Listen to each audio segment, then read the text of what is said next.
Hi hello ನಮಸ್ಕಾರ. ಯಾರೆಲ್ಲ ಈ ವಿಡಿಯೋನ ನೋಡ್ತಾ ಇದ್ದೀರೋ ಅವರೆಲ್ಲರಿಗೂ ನಮಸ್ಕಾರ.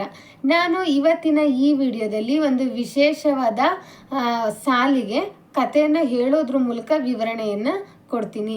ಹಾಗಾದರೆ ಆ ಸಾಲು ಯಾವುದಪ್ಪ ಅಂದರೆ, ಪ್ರಯತ್ನವಿಲ್ಲದೆ ಫಲವಿಲ್ಲ. ಈಗ ನೋಡಿ, ನಾವು ಯಾವುದೇ ಒಂದು ಕೆಲಸ ಆಗಲಿ ಪ್ರಯತ್ನವನ್ನು ಮಾಡಲಿಲ್ಲ ಅಂದರೆ ಅದರಿಂದ ಪ್ರತಿಫಲ ಕೂಡ ನಮಗೆ ಸಿಗೋದಿಲ್ಲ ಅನ್ನೋದಕ್ಕೆ ಒಂದು ಕಥೆಯ ಮೂಲಕ ನಾನು ಉದಾಹರಣೆಯನ್ನು ಕೊಡ್ತೀನಿ.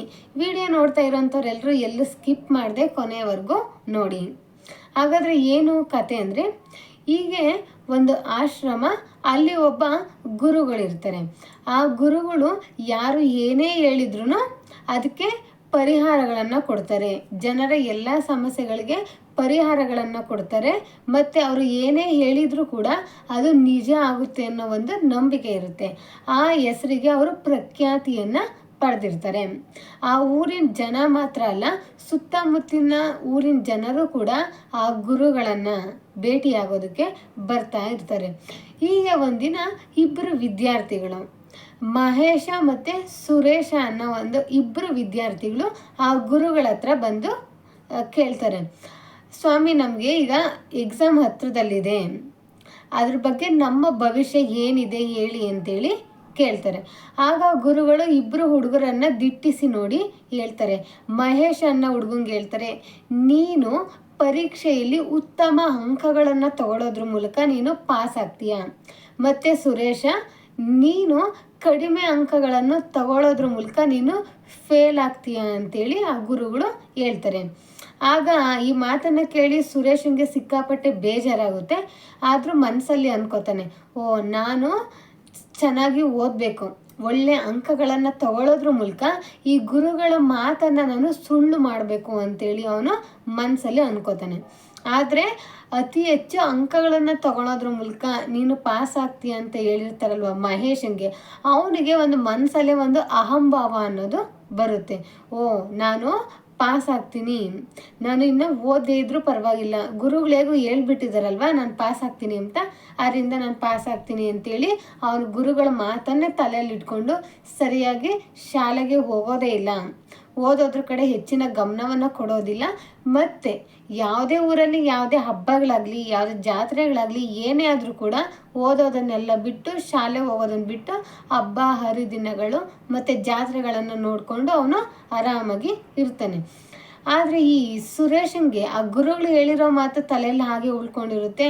ಅದಕ್ಕೆ ನಾನು ಹೇಗಾದರೂ ಮಾಡಿ ಓದಲೇಬೇಕು, ನಾನು ಪಾಸ್ ಆಗಲೇಬೇಕು ಅಂಥೇಳಿ ಅವನು ಹಗಲು ರಾತ್ರಿ ಕಷ್ಟಪಟ್ಟು ಓದ್ತಾನೆ. ಸರಿಯಾಗಿ ಶಾಲೆಗೆ ಹೋಗ್ತಾನೆ, ಸರಿಯಾಗಿ ಓದ್ತಾನೆ, ಓದಿದ್ದನ್ನು ಸರಿಯಾದ ರೀತಿಯಲ್ಲಿ ಮನವರಿಕೆಯನ್ನು ಮಾಡ್ಕೋತಾನೆ. ಹೀಗೆ ದಿನಗಳು ಕಳೆಯುತ್ತೆ. ಈಗ 1 ತಿಂಗಳು 2 ತಿಂಗಳಲ್ಲಿ ಪರೀಕ್ಷೆ ಹತ್ತಿರ ಬರುತ್ತೆ. ಇಬ್ಬರು ಪರೀಕ್ಷೆಯನ್ನು ಬರೀತಾರೆ. ಪರೀಕ್ಷೆ ಬರೋದಾದಮೇಲೆ ಸ್ವಲ್ಪ ದಿನದಲ್ಲೇ ಅದರ ಫಲಿತಾಂಶ ಕೂಡ ಬರುತ್ತೆ. ಅದರಲ್ಲಿ ಈ ಪಾಸ್ ಆಗ್ತೀಯ ಅಂತ ಗುರುಗಳು ಇರ್ತಾರಲ್ಲ ಮಹೇಶನ್ಗೆ, ಅದೇ ಮಹೇಶ ಕಡಿಮೆ ಅಂಕಗಳನ್ನು ತಗೊಳ್ಳೋದ್ರ ಮೂಲಕ ಅವನು ಫೇಲ್ ಆಗಿರ್ತಾನೆ. ಆದರೆ ನೀನು ಫೇಲ್ ಆಗ್ತೀಯ ಅಂತ ಹೇಳಿರ್ತಾರಲ್ಲ ಸುರೇಶನ್ಗೆ, ಆ ಸುರೇಶ ಹೆಚ್ಚು ಅಂಕಗಳನ್ನು ತಗೊಳೋದ್ರ ಮೂಲಕ ಅವನು ಪಾಸ್ ಆಗ್ತಾನೆ. ಇದೆಲ್ಲವನ್ನು ನೋಡಿದಂಥ ಈ ಮಹೇಶನ್ಗೆ ಕೋಪ ಬರುತ್ತೆ. ಗುರುಗಳು ಸುಳ್ಳು ಹೇಳಿದರು, ನನಗೆ ಅವರು ಮೋಸ ಮಾಡಿದರು, ನಾನು ಈಗಲೇ ಹೋಗಿ ಅವರನ್ನು ವಿಚಾರಿಸ್ಬೇಕು ಅಂತೇಳಿ ಆಶ್ರಮದ ಹತ್ರ ಹೋಗ್ತಾನೆ. ಹೋಗಿ ಆ ಗುರುಗಳ ಹತ್ರ ಕೇಳ್ತಾನೆ, ನೀವು ಮಾಡಿದ್ದು ಸರಿನಾ?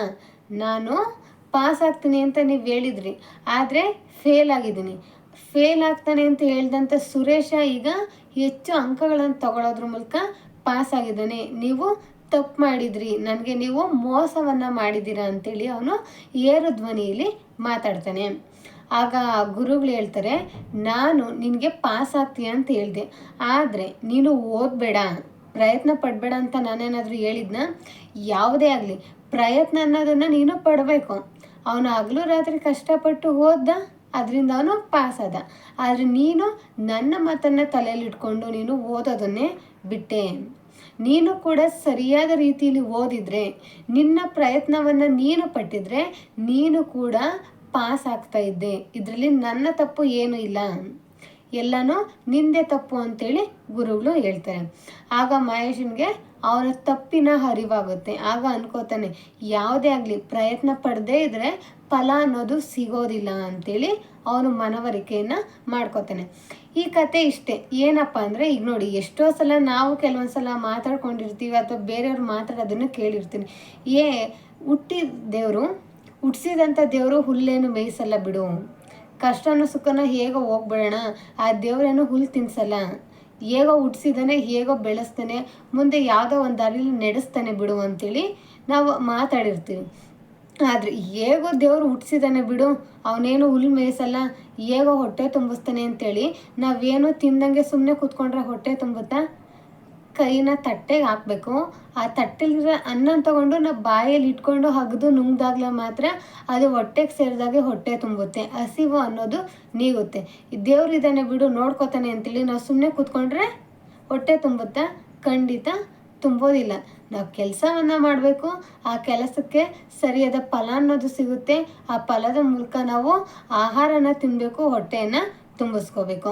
ನಾವಲ್ಲಿ ಪ್ರಯತ್ನವನ್ನು ಮಾಡಿದರೆ ಅದಕ್ಕೆ ಬೇಕಾದಂಥ ಫಲವನ್ನು ಆ ದೇವರು ಖಂಡಿತವಾಗ್ಲೂ ಕೊಡ್ತಾನೆ.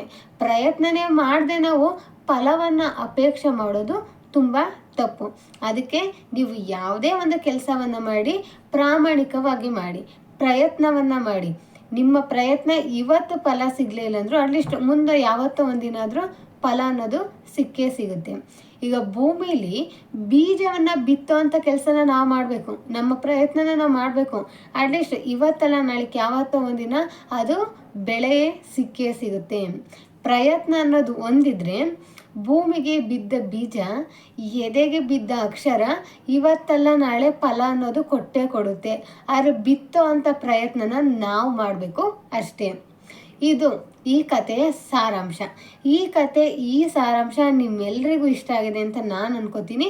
ಯಾರೆಲ್ಲ ವಿಡಿಯೋ ನೋಡ್ತಿದ್ದೀರೋ ದಯವಿಟ್ಟು ಸಬ್ಸ್ಕ್ರೈಬ್ ಮಾಡಿ, ಲೈಕ್ ಮಾಡಿ ಮತ್ತು ಶೇರ್ ಮಾಡಿ. ಹಾಗೆ ನನ್ನ ಎಲ್ಲ ವೀಡಿಯೋಸ್ಗಳನ್ನು ನೋಡೋದ್ರ ಮೂಲಕ ನನಗೆ ನಿಮ್ಮದೊಂದು ಸಪೋರ್ಟ್ ಇರಲಿ ಅಂತ ಕೇಳ್ಕೊತೀನಿ.